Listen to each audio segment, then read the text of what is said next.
What dark secret are you hiding from everyone? I kinda hope this never sees the light of day after I post it, but I want to get it off my chest. I'm in love with my best friend's wife, and I have been for years.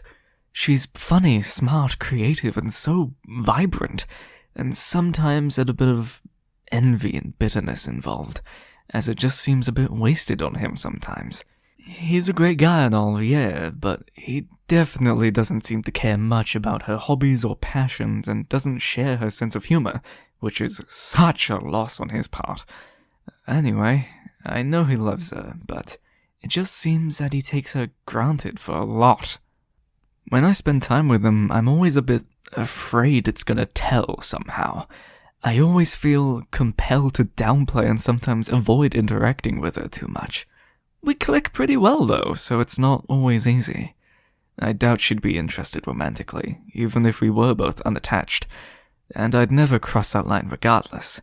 Even if they were to split up someday, I'd still feel like a scumbag for trying to form a relationship with my best friend's ex. What makes it worse is that I've been in a relationship with her best friend for the past, 3 years. I love the person I'm with, and the only other person I'd ever want to be with more is permanently unavailable. Still makes me feel like shit, though. I wish I didn't feel this way about her, and the guilt definitely gets a bit overwhelming at times. But I haven't figured out the trick to just switching that sort of thing off yet. Thank you for creating this so I can get this off my chest. During an argument with my mum when I was about 14 years old, she yelled at me, and instead of saying something normal like, "Fuck you," she instead yelled, "Your dad molested you when you were 4 years old." My dad is an alcoholic, since before I was even born, but it got worse throughout the years, so even though he was around sort of, he also wasn't. It's hard to explain, but even if he was home, he passed out on the recliner with SPN on him, and alcohol next to him. That's my earliest memories of him. So, my mom saying this was believable, coupled with the fact that I've never truly felt comfortable and safe around him.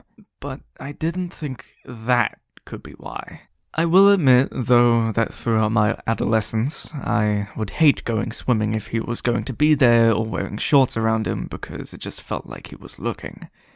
I don't know if that meant anything or if it was just in my head, but I struggled with that for years because of his lack of presence and support as a father, forcing my mom to do it all.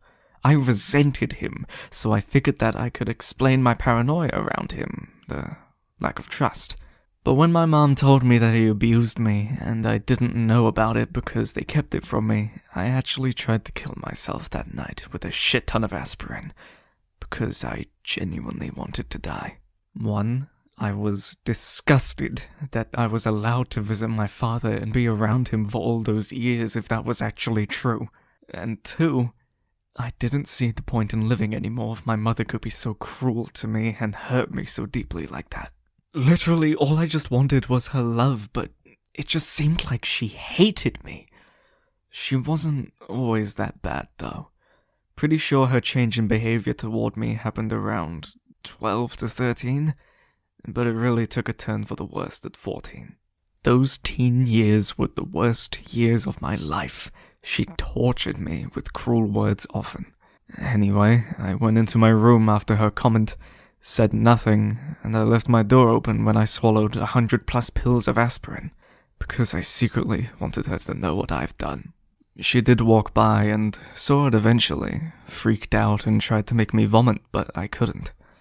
I always had a hard time vomiting, even naturally, but she wouldn't let me go to the hospital because she said I would end up locked up for about 2 weeks. After all, I was a threat to myself. I didn't care at that point because I was just frozen, sort of. I just remember genuinely wanting to die and not caring at all. Almost feeling relieved that I might actually go to sleep and not wake up. So she forces me to walk around the neighborhood to keep me awake. Eventually, during this walk, everything goes black and I actually had an out-of-body experience. I never had anything like that happen to me since. I saw myself and her walking from above, same clothes, etc., from slightly above the streetlights. Then everything goes black again, and my next memory is walking past my best friend's house, which was a completely different location from my last memory. It was a trip, to say the least. I was exhausted at that point, and I don't remember much after going back. I just know that I went home and wanted to sleep so badly, but she wouldn't let me because she was scared I wouldn't wake up. Eventually, I did go to sleep, and when I woke up, I was in the worst pain I'd ever been in at that time. Immediately crying and vomiting uncontrollably. My stomach was in the worst pain. I didn't leave the house for 3 days and just recovered, basically. When I was able to get up, I called my dad's sister and asked if what my mom said was true. My aunt usually knows about everything. She let out a really deep sigh and told me that it was true, and that there was an investigation, but they had concluded there was no evidence, so no charges, no case. I asked her if she thought it was true, and she said that she didn't think so. Did I ask why the investigation? She said that my grandma on my mom's side saw something and called the police, but I guess everyone acted like my grandma was crazy and just didn't like my dad, but didn't actually see anything, and just wanted him out of the house. But I just don't think my grandma would have lied about that. Maybe I'll never know, though. I'll never actually know the truth. I only know how it made me feel. I still saw my dad after that. It was a hard place to be in, sure, and I didn't actually know, so how could I stop seeing my dad? It was the worst. It was so confusing. I still struggle with it today. I still see him sometimes, but I do still feel uncomfortable, and will never fully trust him and give him quick hugs, and I fucking hate walking away from him. I just try to cover my butt. I try to wear certain clothes if I know I'm going to visit my brother. It's weird, I know. I just don't know how to go about it.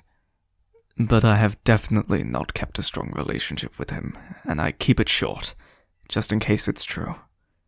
I mean, would I feel so uncomfortable like that, and even years later? I ended up having a nightmare of him molesting me years later as an adult. I wasn't sure if it was a flashback or what. It could have been a nightmare, but I don't know. Anyway, that's my dark secret.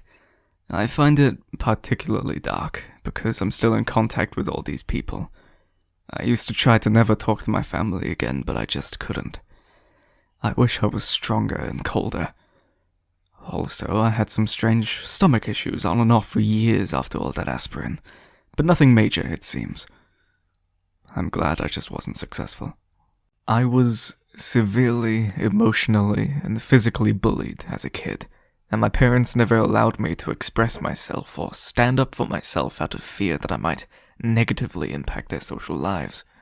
I was super skinny, geeky, greasy-haired, pimple-infested, but my folks, this is the rural South, were bound and determined that I would be the all-American, God-fearing class favorite. I went to college far away from my small town and cut off everyone but one friend from high school. I completely revamped my personality and appearance by going to the gym, changing my style. I went from Screech to Hank Moody from Californication, and ditching my southern accent. I also reinvented myself with a fraudulent backstory in childhood. People wanted to be my friend, girls wanted to have sex with me. It was a euphoric escape from my pain and my trauma, and I've kept up those lies in my adult life. Fast forward, I'm in my 30s, and 2 years ago I had a falling out with my previously mentioned friend from high school before the persona. The guy ended up growing into a bigoted, racist piece of shit, so he's not missed, but it did trigger some serious self-reflection. There was nobody in my life who knew the real me anymore. I didn't talk to any family at all.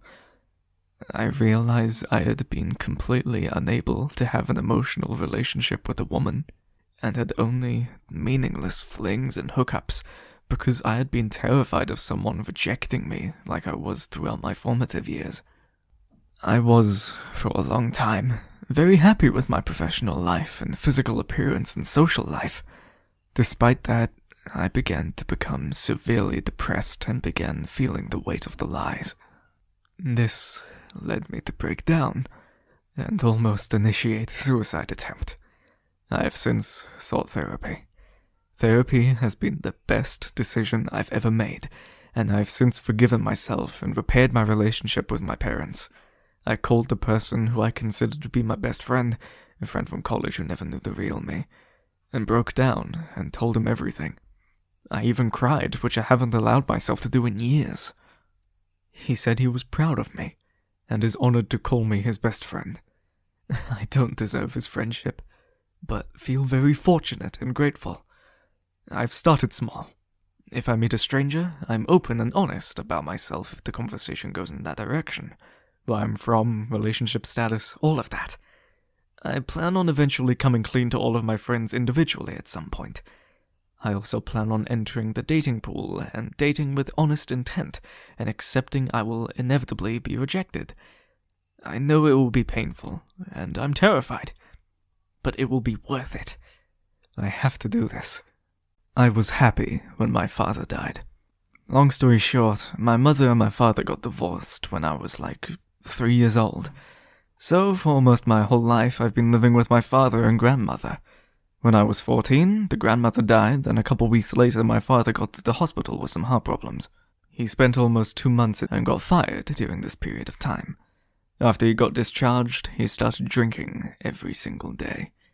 Finds out that the only thing that had been stopping him from drinking alcohol was his mother. He had been drinking for 4 years non-stop. When I got to 18, he even stopped leaving apartments when I was around, and decided that using me as an alcohol delivery was a great idea. I do remember a couple of times I'd invite my friends to come over. The first thing he did was worship them and insult me. He said that I'm the reason he got divorced from my mother a couple of times. He even said I'm the reason my grandma is dead. He didn't work at all, but we had other apartments in other parts of the city we got just before my grandma died. I also found out I had an auntie. I'd never heard of her before, though, and she left us with some pretty shitty apartments. We've been living on landing money, which was barely enough, and he wouldn't do any house chores, but forced me to do them whilst he was drinking. When I graduated from my school, I really wanted to get into linguistic university, but my father said something like, "You should become a real man, not a pussy," and forced me into a technician university. Eventually, I studied there for almost a year. This June, he called me from his room. When I came there, he was screaming at me for letting him drink so much and begging me to call a doctor. I eventually did, but while I've been calling an ambulance, his whole body went limp.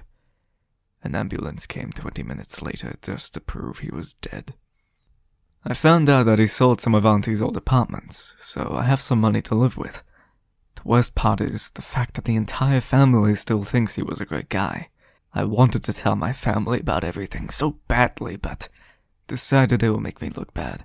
Anyways, nowadays I'm lending my old apartments for some pretty good money, working, taking a gap year in uni, and now preparing for my exams at another university, and living my best years. I have been eliminating things from my diet, like dairy, significantly less, coffee, and no alcohol, and have started supplementing tons more fruit and taking all kinds of herbs so my bodies can go through a detox. The reason I'm doing this is not only to shed a few noticeable pounds, but it has also made my libido skyrocket, and with that my spirit has tasted amazing. My wife has never, ever mentioned this before, and we've been married for over 6 years and have been together for 9. She's unaware that I had intended for it to taste better, and the benefits have been included with that, like better sleep, higher libido, which she seems to like, and losing 10 pounds in 3 weeks. Not sure if this counts as a dark secret, but for someone out there that might want something different for themselves, maybe give this a go. I heavily eat fruit at every meal and stay away from eggs, dairy, red meat, and super starchy veggies like potatoes. So, fruit and chicken or fish, mainly. I follow every meal by taking some sort of zinc, peppermint, fenugreek, and some folate. I drink enough water throughout each day to make sure my pee is either light yellow or almost clear. Clear might mean just like a little bit too much. I've tried to work out or do some active activities for like 30 minutes to sweat and need a shower. I feel like this has been a big difference maker. Just work hard for 30 minutes doing something active. I danced, biked, ran, lifted weights, and even did some stretching on a steam room one day. Lastly, I've kept in mind that all I need to do is just get a little bit more sleep. Though I've been going to bed at an earlier time. My wife is the one that keeps me up usually. Hope this helps. 7 years ago, I developed a serious oxy habit.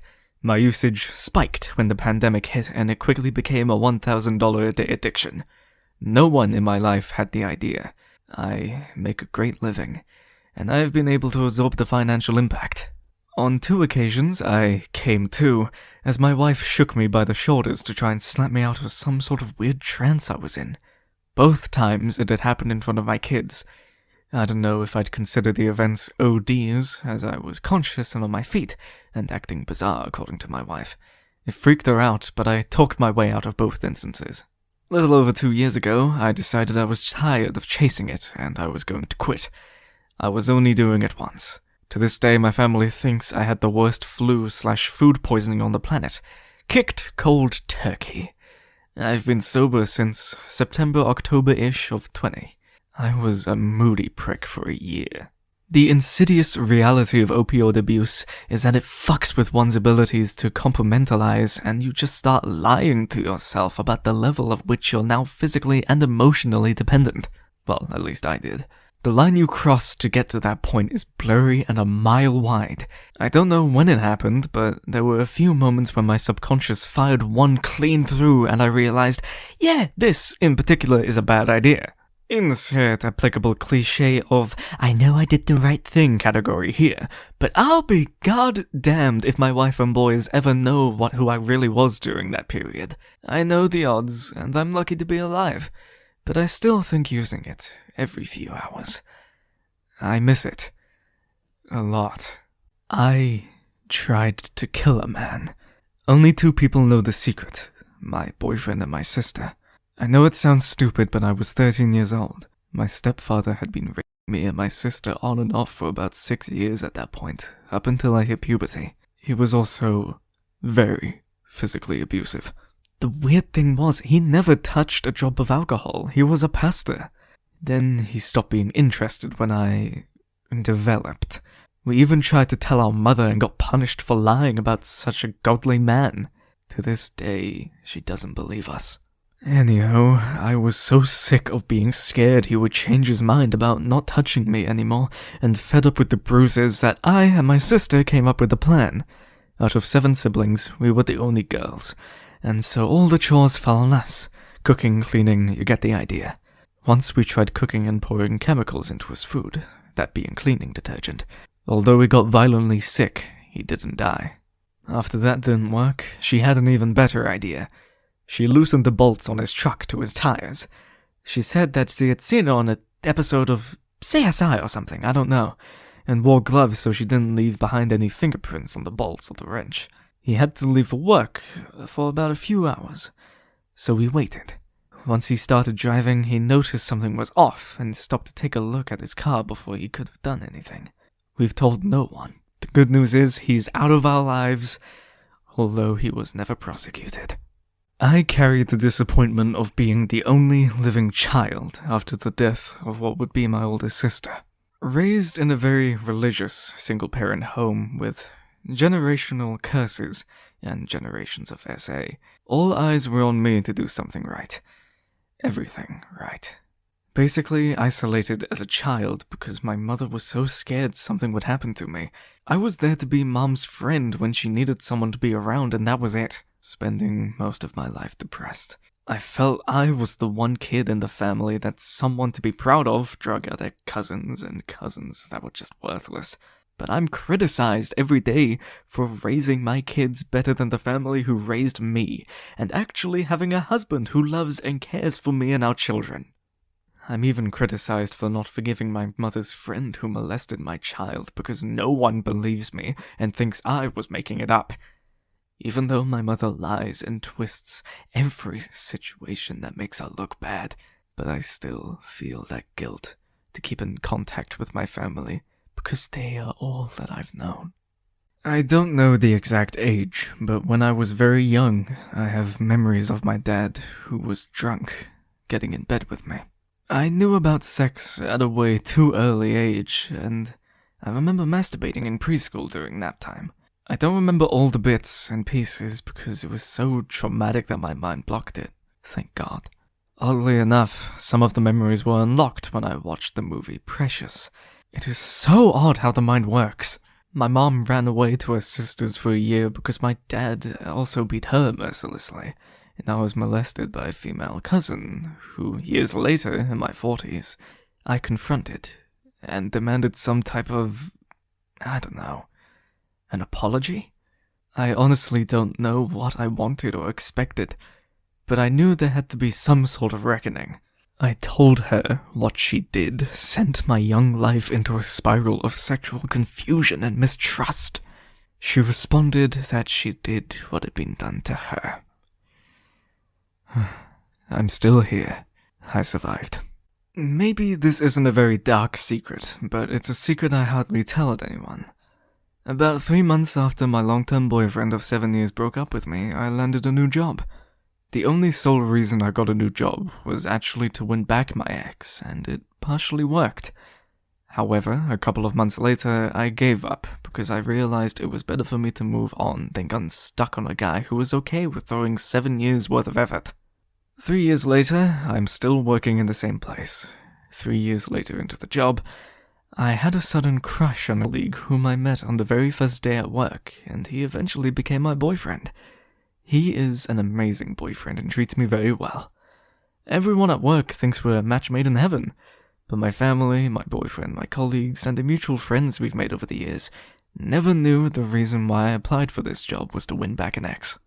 I always hear my different family members talking bad about each other to one another only for them to act like they are friends again to talk about somebody new together. For example, my mother would always talk to my sister about my grandmother, only to switch it up once the call is done and talk shit about my aunt to my grandmother as if she had not said something horrible about her a few minutes ago. My mother even recently started talking about me to others on the phone, characterizing me as horrible and selfish, even though I only learned about it from her. Her complaints are always about how she could do so much more than I could at my age.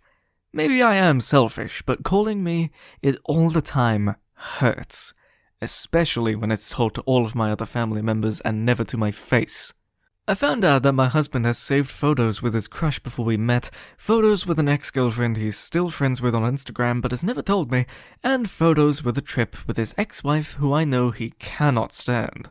I can't ask why he still saves these in 2021 when they are from 2010 because I looked without his permission. I noticed the tattoo on the girl with who he has a picture laying in his bed next to him, and that's how I recognized they follow each other on Instagram. Otherwise, I'd never know who it was. I can't tell if she's married or divorced, but she likes his photos from time to time. Part of me just wants out because I feel really hurt and cheated by him for holding onto those photos. It makes me feel like I'm not enough for him. I was seriously contemplating killing my then alcoholic dad when I was around 13. He would drink every night and sit me down to tell me how he would murder my mother in brutal detail. He would degrade her every day and every night. This one night he went to the bathroom as we were talking, and he had this huge jug of alcohol on the kitchen table. I seriously thought I could get up, run to the kitchen, grab some bleach, and toss it down on his junk, and then he would be dead before I ever see my mom dead in any of the scenarios he put in my mind. I never did it. I don't think I was going to, but that comes to show you don't even know what you can do when you feel like you have to do something. Thank you for watching the video. Be sure to like and subscribe for more content like this.